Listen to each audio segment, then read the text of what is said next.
Hello friends, I'm back and I'm really excited to be with you today again.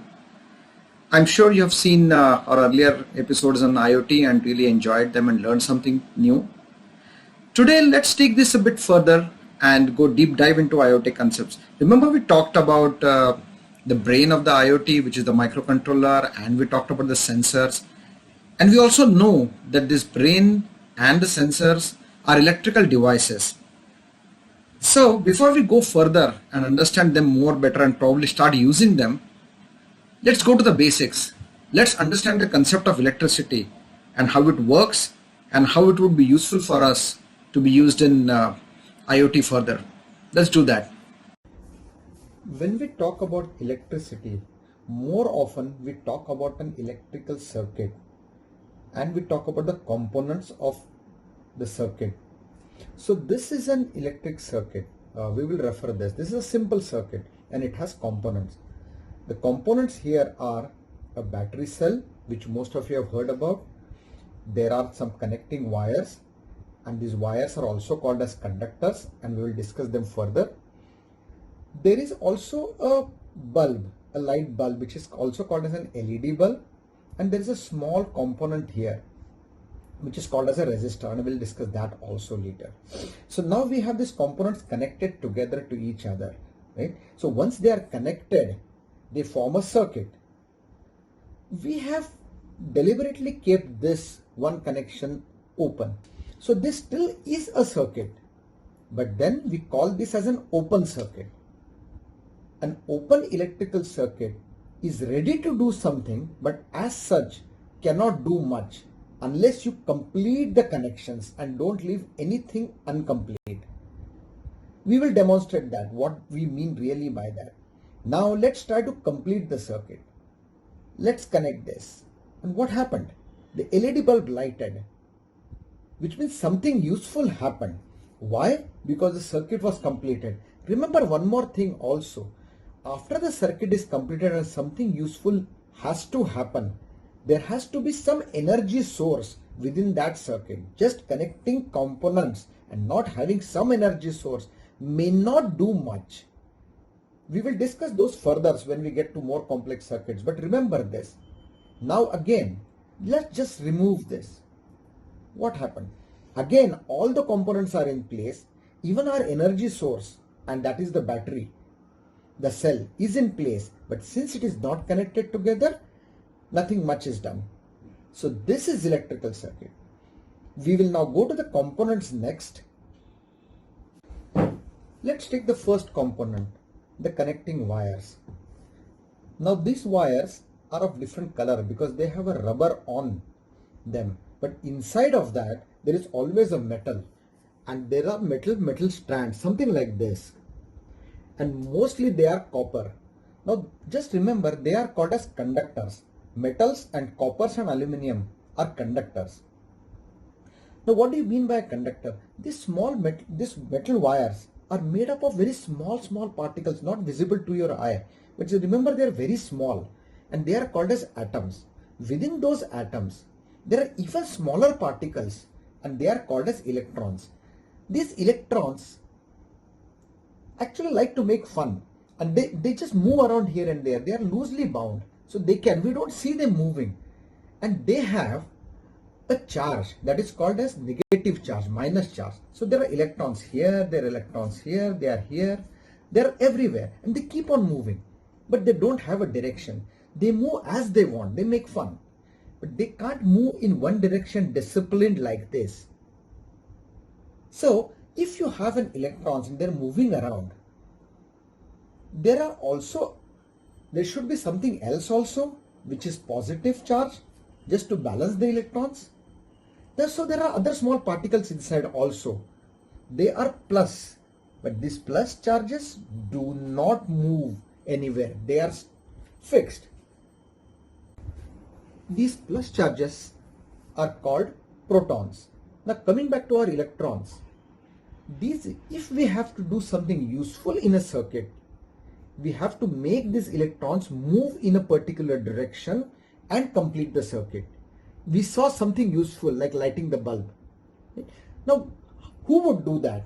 That is where our another electrical component comes in, which is an energy source. Remember we said we need some energy source in an electric circuit to do some useful work. Now this is a battery cell. Now this battery cell is unique. It has some chemicals inside, by which if you complete the circuit, the chemical creates positive and negative, plus and minus charge. And minus charge we know now are electrons. Now once there are electrons created, there are lots and lots of them. There is an energy which is created, and these electrons want to move in the circuit in one particular direction. Now they can create a push if we complete the circuit. And once that push is there, so many electrons. If this, for example, was our highway road and there are a lot of vehicles wanting to go onto the highway road, they would push the vehicles in front of them to move forward in one direction so that they can also move. And because these electrons move randomly, they can now be made to move in one direction. That is where this energy source comes in.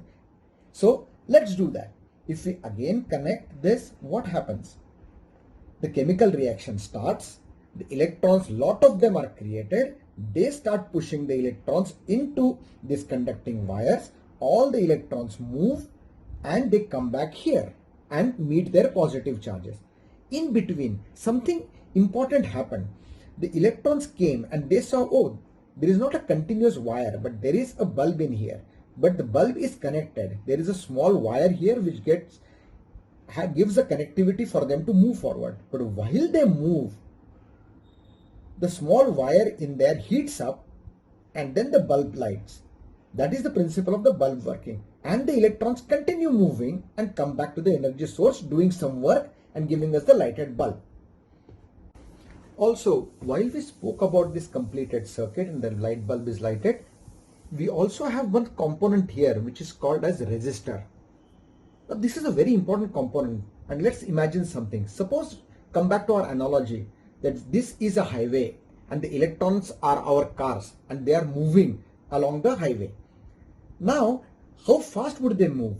If the energy given to them is very high and lot of electrons are created here, they will push fast and they would move very, very fast. What happens when the car moves faster?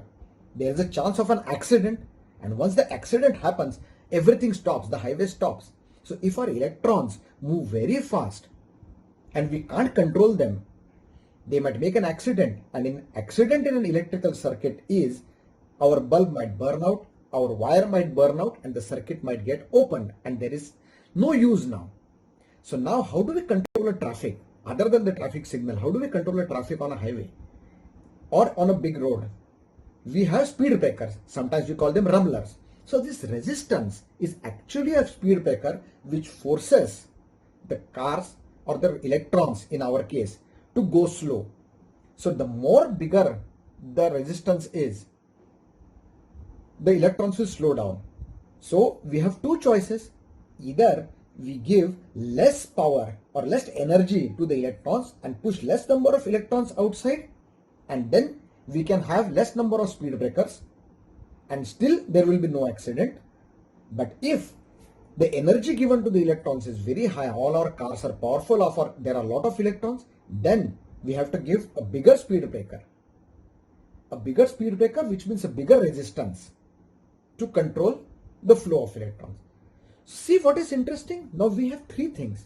We have electrons which are moving, that is one, that is so movement of electrons. That is one thing. Second, the energy that is being, the push that is being given to the electrons, that is another thing. And this resistance or the speed breaker, which is in between their path, which are the third things. These three things seem to be related to each other, right? So more energy, we need more resistance to slow down the speed. But if we want more speed, then either we should remove the resistance, reduce the resistance, or increase the power. Interesting, right? So we need to find, and they are very well related. So next we are going to find out what that relation is. So then let's give these three things a name so that we can define a relation between them. So this is the flow of electrons, and the flow of electrons through this wire, movement of electrons, is called current. And the current, we denote it by a letter so that we can write a mathematical formula.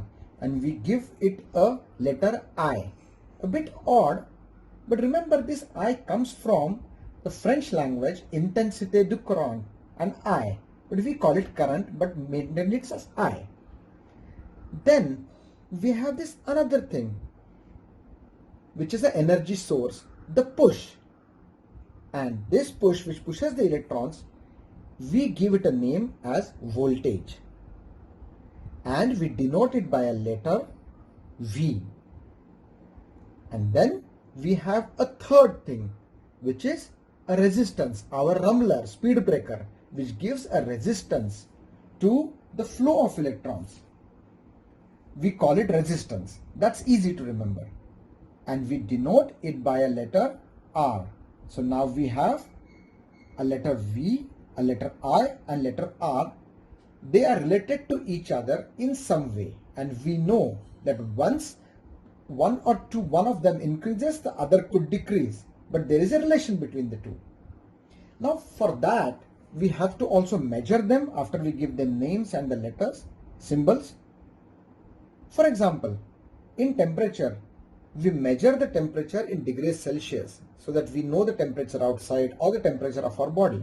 Similarly, if we have to weigh any goods or weigh ourselves, we measure it in kilograms. Similarly, we have measures here. So voltage V is measured in volts, V-O-L-T-S, volts. The current I is measured in amperes. It is sometimes also written as AMPS, amps, so amps or amperes. And the resistance is measured in ohms. So VIR measured in volt, amperes and ohms. So here is the relationship between the three things now. The voltage, the current and the resistance, V, I and R. Mathematically, we can write voltage is equal to the amount of current multiplied by the amount of resistance. We can change this equation also. If we want to find out current, then we can say the current, which is flow of electrons measured in amps, is equal to voltage measured in volts divided by resistance measured in ohms. Now also the same thing can be written as, if we want to find out the resistance in the circuit, when we know voltage in volts and current in amperes, can be written as R, resistance, is equal to voltage divided by current. They all mean the same equation written in different way depending upon what we want to find. Example, if we have a 1 volt of energy push from this cell, and if we find that it gives you, if we need 1 ampere of current flow of electrons, then we need to have a resistance whose value is 1 ohm. So 1 is equal to 1 into 1. Let's do something interesting now. What happens if now we change this voltage to 2 and we keep the resistance, which is our speed breaker, at 1? So what would now happen is, because this is 1, voltage is 2 and resistance is 1, 2 divided by 1 is 2. So see, our flow of electrons immediately increased because we have more push and no more rumblers. Now what do we do? If we want to bring back the current back to 1, which is acceptable and it does not burn out the circuit, we increase the resistance to 2. So again 2 divided by 2 would be 1. We are back to safe limits. If we cannot increase the rumblers, what do? We have to reduce the push. So now we can clearly see that we can control all the 3 parameters within each other, or if we know 2 of them, we can decide what is the third parameter to control our circuit and make it working. And before we close for today, friends, have a look at these very interesting facts. Take some time.